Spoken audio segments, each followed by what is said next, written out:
உங்களை மிதிக்க வசதியா இருக்கு. எப்படி எப்படி ஒரு சேட்டக்காரன் சிவகங்கையில இருந்து கிளம்பி வருவான்னு நீ நினைக்கல, அப்படிதானே தம்பி? உயிருக்கு பயந்து ஓடி ஒழிகிற கோழை கூட்டத்திலிருந்து வந்ததில்லை. உயிரே போனாலும் உரிமை போகக்கூடாதுன்னு போர்க்களத்தில் மாண்ட மறவர் கூட்டத்திலிருந்து இந்த கூட்டம் வந்திருக்குங்கிறது கவனத்தில் வச்சுக்க. 10 ரூபா காசு கொடுக்காம குவார்டர் கொடுக்காம இப்படி கூடி நிக்கிற கூட்டத்தை காட்டுறான், ஒருத்தனு காட்டுறான். அதுங்க தலைப்பை பாரு, சாதி வாரி கணக்கெடுப்பு, சமூக நீதி, பஞ்சமர்லாம் ஒரு வய வர மாட்டான். இதை ரொம்ப போரடிப்பாங்க. அந்த காலத்து வயலும் வாழ்வு மாதிரிமா உட்கார்ந்துருப்பான். நான் என்ன பேசுறேனோ அந்த கருத்தை உள்வாங்கி கைதட்டுவான், ஆர்ப்பரிப்பான். பேசிக்கிட்டு இருக்கும்போது ஹுய்யோ ஹுய்யோ ஹுய்யோன்னு ஊழையிடுற கூட்டம் கிடையாது இது. அதனாலதான் என்ன சொல்றான், இது தத்துவ கூட்டம், தற்குறி கூட்டம் அல்லங்க.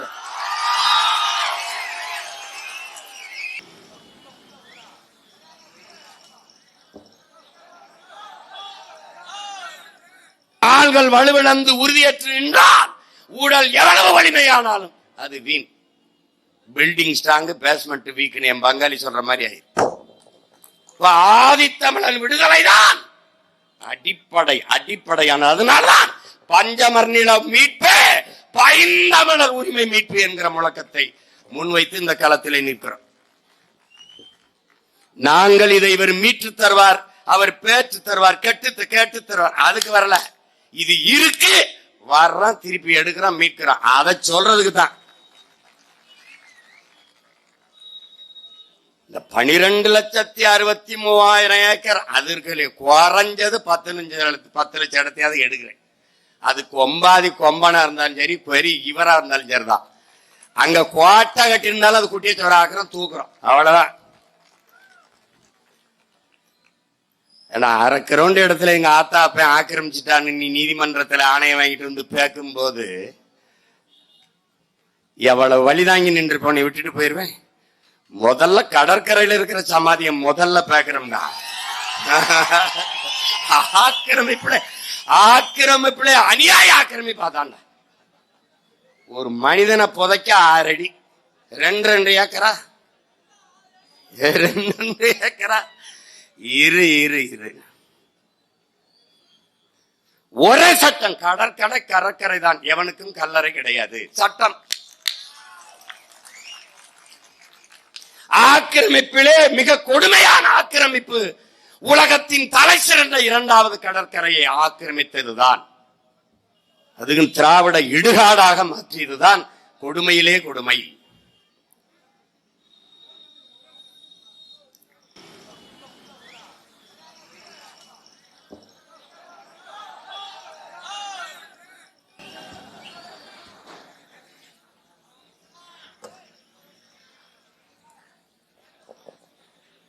பஞ்சமர் நில மீட்பு என்பது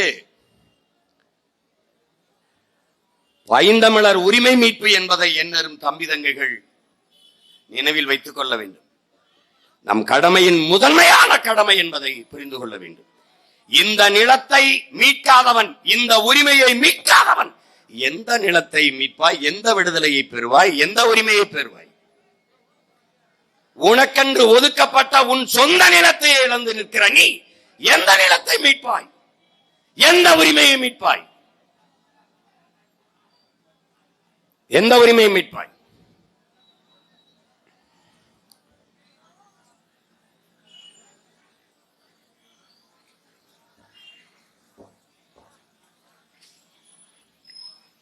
இது ஏன்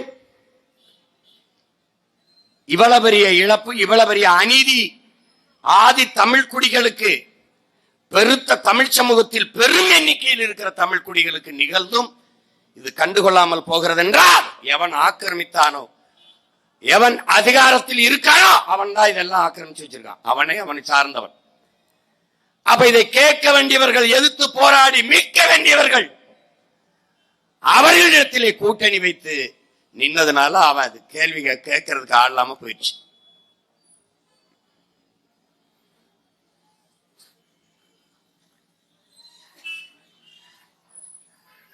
அதனால என் அருமை தம்பி தங்கள் நினைவைத்துக் கொள்ளணும்.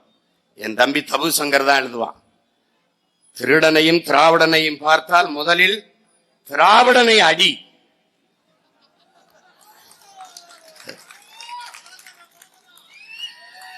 ஏனென்றால் திராவிடன் உன் பொருளைத்தான் திருடன், திருடன் உன் பொருளைத்தான் திராவிடன் திருடுவான், திராவிடன் உன் பரம்பரையே திருடி விடுவான். புரியுதா? புரியுதா உனக்கு? ரொம்ப வித்தியாசமான கோட்பாடு கொண்டவன். இது பெரியார் மண், வெட்டி கடத்து, இது திராவிடம். இது தமிழர் மண், கட்டி காப்பாத்து, இது தமிழ் தேசியம். புரியுதா உனக்கு? ரெண்டு கோட்பாடு. இதுவும் தபு சங்கர் என் தம்பி எழுதுனதுதான், உட்கார்ந்து இருக்கான். அதனால இனிமே திராவிடன் திருடன் ரெண்டுல எவன் வந்தாலும் திருடா நீ கொஞ்ச நேரம் இருப்பான்னு முதல்ல திராவிடனை சாத்திரு. இப்ப இந்த தேர்தல் நல்ல வாய்ப்பு இருக்கு, போட்டு தள்ளிடு. புரியுதா உங்களுக்கு? திராவிடனை முதல் அடி, திருடனை அப்புறம் அடி.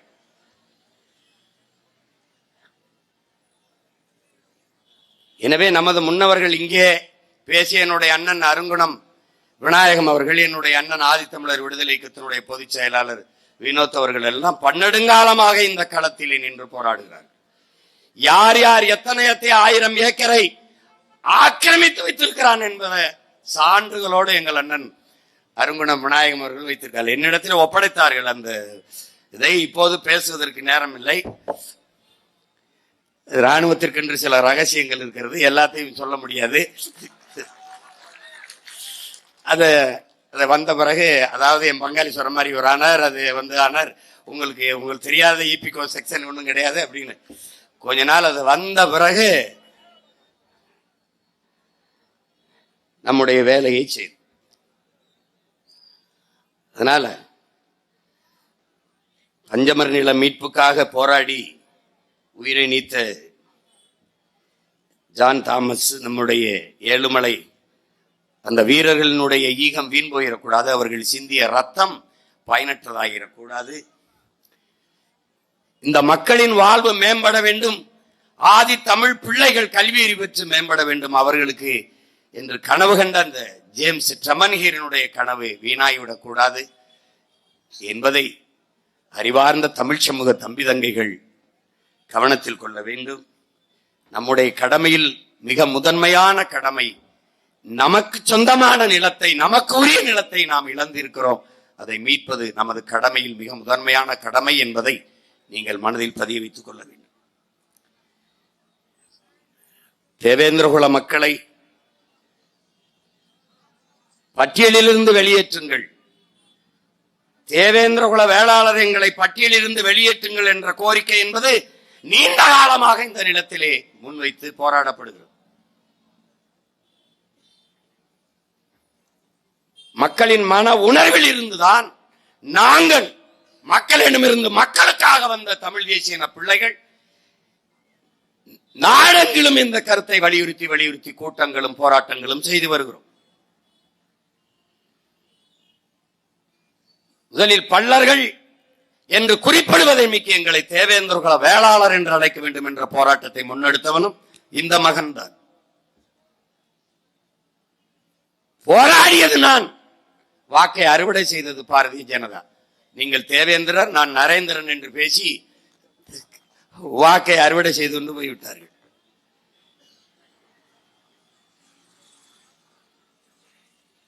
இப்போது பள்ளர்கள் என்பது இழி சொல்ல அல்ல. பள்ளு என்றால் என்னரும் தம்பி தங்கைகள் புரிந்து கொள்ள வேண்டும், உழவு என்று பொருள். 92 பல்லு இருக்குது. முக்கூட திரிகுட ராசப்ப கவிராயர் பாடிய முக்கூடர் பல்லுல இருக்கு. பள்ளு என்றால் உழவு. அப்ப பள்ள நிலத்தில் வாழ்ந்தவர்கள் நாம் 3வது நிலமான மருத நிலத்தில் வாழ வரும்போது அங்கே நதி இருக்குது, ஆற கண்ட இடத்தில் தங்கி வாழலாம், நமக்கான உணவுப் பொருளை விளைவித்து வாழலாம் என்ற முடிவெடுக்கும் போது அங்குதான் வேளாண்மை செய்ய தொடங்குறோம். மேட்டு பகுதியில் வீடு கட்டி வாழுகிறோம், அது நகரமாகுது. அங்கிருந்தான் நாகரிகம் என்று சொல்வது. பள்ள நிலத்தில் வேளாண்மை செய்கிறோம், அதனால் நம் பள்ளர்கள் என்று அழைக்கப்படுகிறோம். அது குடிப்பெயர் அல்ல, காரண பெயர். குடிப்பெயர் என்பது நாம் வேளாளர்கள் என்பதுதான், உழவர் குடி என்பதுதான் அது. அதனால்தான் அவர்கள் தேவேந்திரகுல வேளாளர் என்று எங்களை அறிவியுங்கள் என்று கேட்டார்கள். இன்று பட்டியலில் இருந்து எங்களை வெளியேற்றுங்கள் என்று நாம் போராட இருந்தது என்னை தாழ்த்தப்பட்டவன் என்று சொல்வதற்கு, என்னை தாழ்த்தி வைப்பதற்கு நீ யார்? தமிழ் தேசியன பிள்ளைகள், தமிழர்கள் நாங்கள். இதை எப்படி பார்க்கிறோம் என்றால், என் முன்னாடி நிற்கிறவன் என் உடன் பிறந்தவன், என் இன சொந்தம் தாழ்த்தப்பட்டவன் என்றால் அங்கே என் இனம் தாழ்கிறது என்று நாங்கள் பார்க்கிறோம். தேவேந்திரன் தாழ்த்தப்பட்டவன் என்றால் என் தமிழ் பேரினம் தாழ்த்தப்படுகிறது என்று நாங்கள் சின்னம் கொள்கிறோம். அங்கே என் தாய்மொழி தமிழ் தாழ்த்தப்படுகிறது, வீழ்த்தப்படுகிறது என்று நாங்கள் எண்ணுகிறோம்.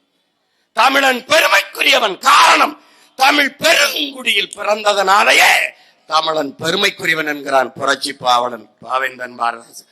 நாங்கள் பெருமைக்குரியவர் ஏன்? ஆகச் சிறந்த இனம். உலகிற்கு அறிவியல், நாகரிகம், தொழில்நுட்பம், வேளாண்மை, கலை, இலக்கியம், பண்பாடு எல்லாவற்றையும் கற்பித்துக் கொடுத்த பேரினத்தின் பிள்ளைகள். உலகின் முதலாக பண்பட்டு நாகரிகம் அடைந்த இனத்தின் மக்கள். உலகின் முதல் மொழி தமிழ், அது என் மொழி. உலகில் எல்லா மொழியும் மனிதனால் பேசப்பட்டது, என் மொழி தமிழ் இறைவனால் பேசப்பட்டது. மணிநெற்றி உமிழ் செங்கன் தளல்புரை சுடர் கடவுள் தந்த தமிழ்கிறான். சிவபெருமானே பேசிய தமிழ்தான், முருகனின் தமிழ்தான். என் மூதாதைகள், என் ஈரை, என் கடவுள் பேசிய மொழி தமிழ்.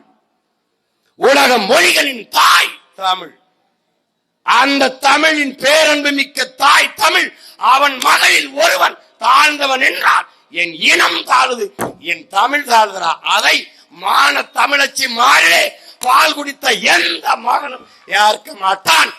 எந்த மகனும் ஏற்கல. அதனால் எதிர்க்கிறேன். பட்டியலிருந்து தூக்குடா, என்னை தூக்குடா, வெள்ளடா, வெள்ளடா. தேவேந்திரன் என்னை பட்டியலிருந்து வெளியிடு. உனக்கான அந்த எஸ்சி, அந்த சலுகை வேண்டாம். எனக்கு வேண்டியது உரிமை. இந்த நிலத்தில் இது நாடு, என் நாடு. என் நாட்டில் எனக்கு வேண்டியது சலுகை அல்ல, எனக்கு வேண்டியது உரிமை. என் உரிமை என்ன? என் இடஒதுக்கீடு என்ன? என் இடஒதுக்கீடு என்ன? என்னது? அதை எஸ்சியில வச்சு கொடுக்காத, பிசிலயோ எம்பிசிலயோ வச்சு கொடுத்துரு. அவ்வளவுதானே. பேக்வர்டு, மோஸ்ட் பேக்வர்டு வச்சு கொடுற. இங்க என்ன கொடுக்குறியா அதை அங்க வச்சு கொடுற. ஏய், இங்க உட்கார்ந்து சாப்பிடுற சோற அங்க உட்கார்ந்து போடுற. அவ்வளவுதானடா. இடஒதுக்கீடு கொடுக்கிறவன் நீ யாரா? நாயே, நீ உட்கார்ந்து இருக்கடமே. நான் போட்ட பிச்சடா, நான் போட்ட பிச்சடா. என் ஆத்தால் அப்பனும் இங்க கூடி இருக்கிற என் ரத்த சொந்தங்கள், என் மாமச்சன், சித்தப்பன், பெரியப்ப, என் தாத்தன், பாட்டன், என் பரம்பரை போட்ட பிச்சடா. நீ இருக்கிற நாற்காலி, நீ இருக்க இடம். நீ யாரா எனக்கு இடம் தர்றதுக்கு? இது ஏன் இடம்டா, இது ஏன் இடம், இது ஏன் இடம். அதனாலதான் எடு, பட்டியல இருந்து தூக்குங்க. பட்டியல அடைத்து வைக்க நாம் ஆடல்ல, மான தமிழ் மகன், மான தமிழ் மக்கள். அடைத்து வைக்க நாங்க ஆடல்ல, ஆண்ட பரம்பரை, பெருமை மிக்க பேரினத்தின் மக்கள். அதனால பட்டியலிருந்து தூக்குங்கிறோம். இவன் தூக்க மாட்டான், தூக்க மாட்டான். அவனுக்கு ஒரு சொகம் இருக்குல்ல, என்னைய தாழ்த்தவனா வச்சுக்கணும், என்ன இது வச்சுக்கணும். பறையன் என்பது ஒரு இழி சொல்லுன்ட்டு. உலகத்துக்கு பொதுமறை தந்த வள்ளுவ பெருமகனாரு பறையன் தாண்டா. அந்த திமிர்ல தெரியும்டா நீ. ஆதி சிவனே பறையன்தாங்கிற திமிர் உனக்கு வரணும். அது சுடுகாட்டு மடையினை மண்டை ஓட்டை மாலையா அணிந்தவனை, சுடுகாட்டு சாம்பலை உடலெல்லாம் பூசிக்கொண்டிருக்கிற அந்த புலையனை நான் அதற்கு அவிப்பாவம் தருவதான் பத்திராம் பாரு, தாச்சனை சொல்லாம் பாரு. சிவனே பறையன் இல்லைன்னு மறுப்பியா நீ? படைத்தலை நீ வச்சுக்கிட்டா, காத்தலை அவனுக்கு வச்சுட்டா, எரித்தலை அழித்தலை மட்டும் எனக்கு கொடுத்த. உங்களை அழிக்காம நான் போவேனாடா? போவேன் நீ? அவன் சொன்னா தலையில பிறந்தோம் நாங்க சிந்திக்க வசதியா இருக்குன்னு, நாங்க காலில் பிறந்தோம் அதனால உங்களை மிதிக்க வசதியா இருக்கு. எப்படி எப்படி ஒரு சேட்டக்காரன் சிவகங்கையில இருந்து கிளம்பி வருவான்னு நீ நினைக்கல, அப்படிதானே தம்பி? உயிருக்கு பயந்து ஓடி ஒழிகிற கோழை கூட்டத்திலிருந்து வந்ததில்லை. உயிரே போனாலும் உரிமை போகக்கூடாதுன்னு போர்க்களத்தில் மாண்ட மறவர் கூட்டத்திலிருந்து இந்த கூட்டம் வந்திருக்குங்கிறது கவனத்தில் வச்சுக்க. 10 ரூபா காசு கொடுக்காம குவார்டர் கொடுக்காம இப்படி கூடி நிக்கிற கூட்டத்தை காட்டுறா, ஒருத்தனுக்கு காட்டுறா. அதுங்க தலைப்பை பாரு, சாதி வாரி கணக்கெடுப்பு, சமூக நீதி, பஞ்சமர்லாம் ஒரு வய வரமாட்டாங்க. ரொம்ப போரடிப்பாங்க. அந்த காலத்து வயலும் வாழ்வு மாதிரிமா உட்கார்ந்துருப்பான். நான் என்ன பேசுறேனோ அந்த கருத்தை உள்வாங்கி கைதட்டுவான், ஆர்ப்பரிப்பான். பேசிக்கிட்டு இருக்கும்போது ஹுய்யோ ஹுய்யோ ஹுய்யோன்னு ஊழையிடுற கூட்டம் கிடையாது இது. அதனாலதான் என்ன சொல்றான், இது தத்துவ கூட்டம், தற்குறி கூட்டம் அல்லங்க.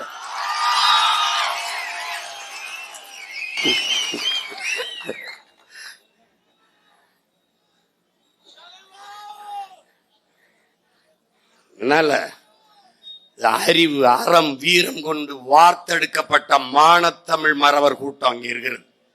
ஒவ்வொருத்தனும் பெரும் தோட்டா வெடிச்சான்னா இடம் காலி ஆயிரும். பார்த்துக்க. திரும்ப திரும்ப சொல்றேன், என் முன்னவர்கள் எடுத்த ஆயுதங்களுக்கெல்லாம் அதைவிட பெரிய வலிமையான ஆயுதங்கள் உங்களிடத்தில் இருந்திருக்கலாம், இருந்தது. வாழும் மேலும் எந்திரும். நீ பீரங்கி துப்பாக்கி வச்சிருந்த. எங்கள் முன்னவர்கள் எடுத்த எல்லா ஆயுதத்திற்கும் கொண்ட ஆயுதம் இருந்துச்சு. என் தாத்தன் கலிய பெருமாள், என் அண்ணன் தமிழரசன், எல்லா ஆயுதத்துக்கு முன்னாடி நீ வச்சிருந்த. ஆனா அவன் பிள்ளை சீமானும் அவன் தம்பி தங்கையிலும் எடுக்கிற அந்த அறிவாயுதத்துக்கு முன்னே உலகத்தில் எந்த கோம்பட்டையும் எனக்கு எதிரான ஆயுதம் இல்லை. நீ என்னோட மோதி வென்றுரா பாப்பா, வென்றுரா பாப்பா. தர்க்கத்துல என்ன தாண்டிரா பாப்பா. என்னை விடா என் பிள்ளைகள்கிட்ட, என் தங்கைகள்கிட்ட, தம்பிகள்கிட்ட ஜெயிச்சு காட்டுறா பாப்பா. ஏன் பஞ்சமண்டலத்தை மீட்கணும் பேசுவான். ஏன் பட்டியலிருந்து என்னை வெளியேற்ற தேவேந்திரன் என்ன பேசுவான். ஏன் சாதிவாரி கணக்கெடுப்பு அதான சரியான சமூக நீதி பேசுவான். ஏன் படிப்பிக்கிறவன் அப்படி, என்னைய படிப்பிச்சவன் அப்படி.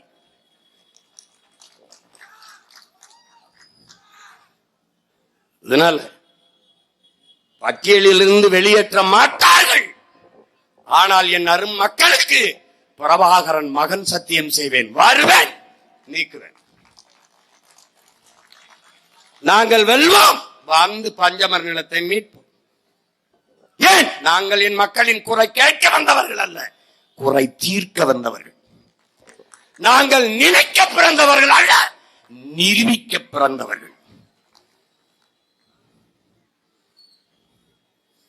உங்கள் பிள்ளைகள் எங்களை எங்கள் கனவு வழி நடத்துகிறது, அவர்களை களவு வழி நடத்துகிறது. திருட்டு அவர்களுக்கு திசை காட்டுகிறது. அதான் இங்க இருக்கு சிக்கல்.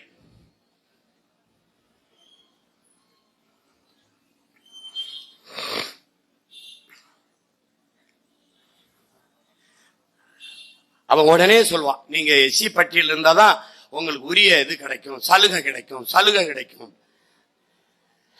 எனக்கு என்ன பிச்சை போடுறிய நீ? திரும்ப திரும்ப சொல்கிறோம், எங்களுக்கு வேண்டியது சலுகை அல்ல, எங்களுக்கு வேண்டியது எங்களுக்கான உரிமை.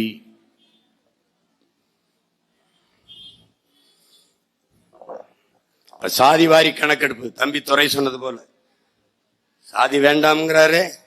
சாதி பார்த்து பழக மாட்டோம், சாதி பார்ப்பவர்களோடு பழகவே மாட்டோம் என்று சொல்றாரு. சாதிக்கு கொலை செய்யாதே, சாதியை கொலை செய் என்று சொல்லுகிறார். சாதிக்கு ரத்தனை உண்டு, என் ரத்தத்திற்கு சாதி வரி இல்லை என்று சொல்கிறார். சாதி பார்த்து நீ போடுகிற ஓட்டு எனக்கு தீட்டு என்கிறார். ஆனால் சாதிவாரி கணக்கெடுப்பு எடுக்க சொல்கிறார். என் அருமை உடன் பிறந்தார்களே, பேரன்பு கொண்டு நான் நேசிக்கிற என்னரும் பெற்றோர்களே, சாதி ஒழிப்பிற்கும் சாதிவாரி கணக்கெடுப்புக்கும் இருக்கிற உயிர் தொடர்பை நீங்கள் புரிந்து கொள்ள வேண்டும். இங்கே நத்தைக்கு எதற்கு கூட அவசியப்படுகிறது? புழுவுக்கு எதுக்கு கொடுக்கு தேவைப்படுகிறது? தேளுக்கு எதுக்கு கொடுக்கு தேவைப்படுகிறது? பாதுகாப்பிற்கு. நத்தைக்கு ஆபத்து இல்லை என்றால் ஓட அவசியம் இல்லை. தேனுக்கு ஆபத்து இல்லை என்றால் கொடுக்க அவசியம் இல்லை. எனக்கு உண்டானது எனக்கு கிடைக்கும் என்றால் போட்டி இல்லை, பொறாமை இல்லை. அதை நீங்கள் ஆழ்ந்து கவனிக்கணும். நாங்கள் முன்வைத்த, உங்கள் பிள்ளைகள் முன்வைத்த கோட்பாடு என்ன? சாதிவாரி கணக்கெடுப்பு, குடிவாரி எண்ணு, சாதிவாரி கணக்கெடுப்பு எடுங்கள். இது எனக்கு முன்னாடி நீண்ட காலமாக இந்த கோரிக்கையை வலியுறுத்தி போராடி வருகிற பெருந்தகை நாங்கள் பேரன்பு கொண்டு நேசிக்கிற எங்கள் ஐயா மருத்துவர் ராமதாஸ் அவர்கள். இங்கே நாம் வணக்கம் செலுத்தி இருக்கிற சமூக நீதியின் பெருங்காவலன் ஆணைமுத்து மட்டும் இல்லை என்றால் இந்த இடஒதுக்கீடும் நமக்கு இல்லை. இந்த இடஒதுக்கீடு என்ற சொல்லை நாம் வெறுக்க காரணம், ஏற்கனவே எந்த இடமும் இல்லாமல் ஒதுக்கி ஒதுக்கி வைத்ததால் தான் போராடி இந்த உரிமையை பெற்றுக்கோம். மறுபடியும் ஒதுக்கீடாங்கிறதா இடப்பகிர்வு, இடப்பங்கீடு என்று நாம் கேட்கறதுக்கு காரணம் அதான். இடஒதுக்கீடுங்கிற சொல்லை ஒதுச்சு விட்டு இடப்பகிர்வு, இடப்பங்கீடு, உரிய இடப்பகிர்வு பங்கீடு என்று கேட்க காரணம் அது. ஆணைமுத்து என்ற ஒரு பெருமகனார் இல்லை என்றால் இந்த உரிமையும் இல்லாமல் நின்றிருப்போம். அந்த ஒற்றை மகனின் உழைப்பால் தான் இந்த உரிமையோடு நாம் இன்று வரை இருக்கிற இந்த உரிமையாவது பெற்றிருக்கிறோம் என்பதை என்னரும் தம்பிதங்கள் நினைவில் வைத்த அந்த பெருமகனாரை போற்ற வேண்டும். மண்டல் கமிஷன், மண்டல் பரிந்துரை, மண்டல் ஆணையம் என்ற ஒன்று உருவாக்கப்பட்டதற்கு காரணம் ஆணைமுத்து என்ற அருமை பெருமகனாரின் உழைப்பு. அதை சாதித்து வந்தவுடன் தமிழர் நிலத்தில் அந்த மகனுக்கு பாராட்டு விழா எடுத்த ஒரே தலைவன் எங்கள் ஐயா ராமதாஸ் அவர்கள் மட்டும்தான். இந்த பாராட்டு விழா கூட்டத்திலே முன்னிருக்கையில் இருந்து கைதட்டி மகிழ்ந்த மகன் என்கிற முறையில் இதை சொல்லு. இப்போது இதே கருத்தை சாதிவாரி கணக்கெடுப்பும் சமூக நீதியும் என்கிற கருத்தை வலியுறுத்தி வருகிற 17ஆம் தேதி அன்பிற்கினிய சின்னையா அன்புமணி ராமதாஸ் அவர்களும் போராட்டத்தை முன்னெடுக்கிறார்.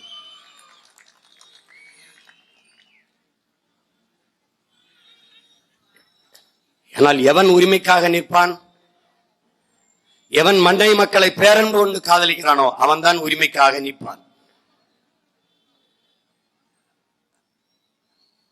அப்ப சாதிவாரி கணக்கெடுப்பு ஏன்? எது சரியான சமூக நீதி? எது சரியான சமூக நீதி? எளிய உதாரணத்தில் என்னரும் தம்பி தங்கைகளுக்கு நான் புரிய வைக்க விரும்புகிறேன். ஒரு குடும்ப அட்டைக்கு 10 கிலோ அரிசி. ஒரு வீட்டில் ஒரே ஒரு தாய், ஒரு ஏழை தாய் இருக்கிறாள், ஒரு தாய், ஒரு வயதான அம்மாள் இருக்கிறாள், ஒரே ஒரு மகள், அவள் குடும்ப அட்டைக்கு 10 கிலோ. அந்த அவள் வாழ்கிற வீட்டுக்கு பக்கத்திலே 10 இளைஞர்கள் இருக்கிறார்கள், 10 பேர் கொண்ட குடும்பம் இருக்கிறது, அவர்களுக்கு ஒரு குடும்ப அட்டை. அந்த 10 பேர் இருக்க வீட்டுக்கும் 10 கிலோ அரிசி. இது சரியான சமமான பகிர்வா என்பதை என்னரும் தம்பி தங்கைகள் சிந்தித்து பார்க்க வேண்டும். நாம் கேட்பது 50 பேர் இருக்கிற ஒரு வீட்டுக்கு 5 பேருக்கான சாப்பாட்டை அனுப்பாதே.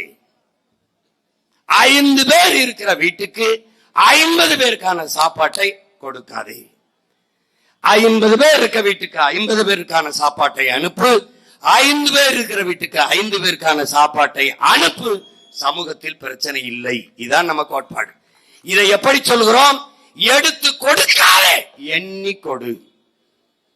அள்ளி கொடுக்காதே, அளந்து கொடு. இதுதான் நம்ம கேட்கிறோம். இப்ப வன்னியருக்கு எங்க ஐயா 20 விழுக்காடு கேட்டார்கள். இப்ப 15 விழுக்காடு கேட்டு போராடுகிறார்கள். 10.5 கொடு. 10.5 வேண்டாம், எண்ணீரு. இதை நான் சொல்லல, எங்க ஐயாவே சொல்றாரு. எண்ணீரு என்ன நாய்? வன்னியர் 2 கோடியா? எவ்வளவு வருது? 15 வருதா? கொடுத்து. ஐயா நீங்க சொல்ற அளவுக்கு இல்லையா, 8 விழுக்காடு தான் வருது என்றால் 8 விழுக்காட்டை கோடு, எதிர்க்காமல் ஏற்போம். இதுதான் எங்க கோட்பாடு, நிலைப்பாடு. புரியுதுன்னு நினைக்கிறேன். அவரவருக்கு உண்டானதை அவரவர் எண்ணிக்கைக்கு ஏற்ப பகிர்ந்து கொடு. இதுதான் நியாயமான சமூக நீதி. இல்லை என்றால் அது அநீதி என்பதுதான் நாங்கள் முன்வைக்கிற வாதம் தர்க்கம். எனக்கு உண்டானது எனக்கு, என் தம்பிக்கு உண்டானது அவனுக்கு, என் தங்கைக்கு உண்டானது அவனுக்கு, என் பெரியப்பன் சித்தப்பனுக்கு உண்டானது அவனுக்கு என்றால் எங்களுக்குள் போட்டி இல்லை, பொறாமை இல்லை, மோதல் இல்லை, சண்டை இல்லை, ஒன்றாயிரும். இதுதான் பிரச்சனை.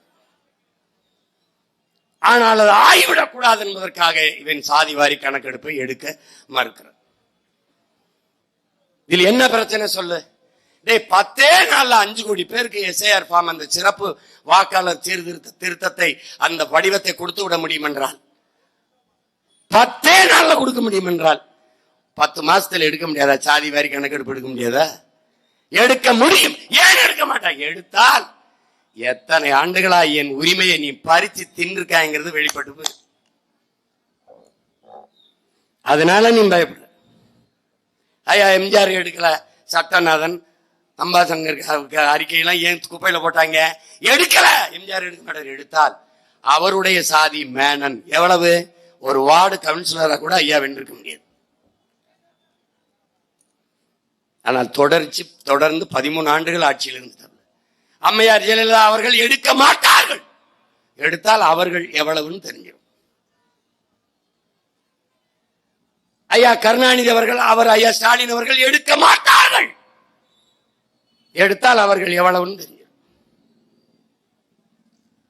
விளங்குதா? புரியுதுன்னு நினைக்கிறேன். 16 விழுக்காடு, 14 விழுக்காடு, 14 விழுக்காடு கவுண்டர், 14 விழுக்காடு, 16 விழுக்காடு பறையர், 18 விழுக்காடு வன்னியர், 14 விழுக்காடு முக்குளத்தோர், கள்ளர், மறவர், அகமுடையர். இந்த எண்ணிக்கையில் இருப்பவனுக்கு உரிய பிரதிநிதித்துவம் எங்க என்ற கேள்வி வந்துடும். விளங்கிருச்சுன்னு நினைக்கிறேன். அப்ப அதனால இவர்கள் எடுக்க மறுக்கிறார்கள். ஆனால் இந்திய நிலப்பரப்பிலே, இந்திய துணைக்கண்டத்திலே சமூக நீதி என்ற வார்த்தையை அதிகம் உச்சரிப்பவர்கள் திராவிடர்கள், திராவிட ஆட்சியாளர்கள். ஆனால் இந்த சமூக நீதி என்ற வார்த்தையை உச்சரிக்காத பீகார் எடுக்கிறது, தெலுங்கானா எடுக்கிறது, கர்நாடகா எடுக்கிறது, அதெல்லாம் எடுக்கிறது. இவர்கள் கூட்டணி வச்ச கட்சி, இவர்கள் கூட்டணி வைத்திருக்கிறார்கள். காங்கிரஸ் இவர்கள் வைத்திருக்கிறார்கள். அந்த காங்கிரஸ் சீதாராமையா 10 நாள் பள்ளிக்கூடத்தை விடுமுறை விட்டு சாதிவாரி கணக்கெடுப்பு எடுத்துக்கிட்டு வா உடனே. இவர்கள் கூட்டணி வைத்திருக்கிறார் காங்கிரஸ்.